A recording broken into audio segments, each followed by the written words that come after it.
Le reportage qui suit contient des images intolérables et nous vous invitons, les âmes sensibles, à s'abstenir de le suivre. 23 corps sans vie ont été repêchés suite au naufrage d'une embarcation samedi entre Ankasbourne dans le district d'Ambilbe et Nousfali. L'embarcation avait à son bord 47 passagers dont 24 ont pu être sauvés. Elle se rendait clandestinement vers Mayotte. La surveillance des côtes et de la navigation en mer sera renforcée pour éviter que de tels drames ne se reproduisent. Une enquête a été ouverte d'après le Premier ministre lors de sa visite à Ambilbe ce jour.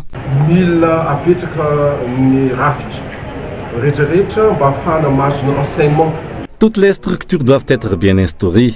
Cela permettra de recueillir tous les renseignements nécessaires et véridiques concernant cette situation, vu qu'en l'absence de ces dispositions et de ces informations, nous ne pourrons pas anticiper ce genre de cas à l'avenir. Nous serons en difficulté, d'autant plus que cela constituera une faiblesse pour le pays et certains profiteront de la situation pour entrer clandestinement sur le territoire par la région Diana et la région Sava.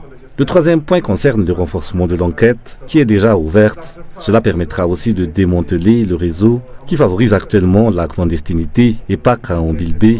Ce cas est aussi observé à Ambans, Voemar, Diego 2 et Nosibé. La sécurité doit être renforcée.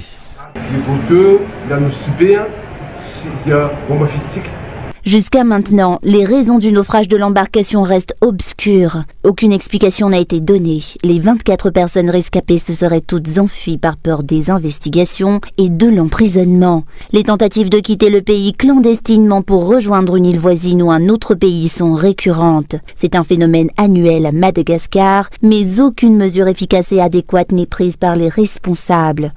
Aucune forme de surveillance stricte des frontières maritimes de l'île n'est encore observée. Une enquête est ouverte.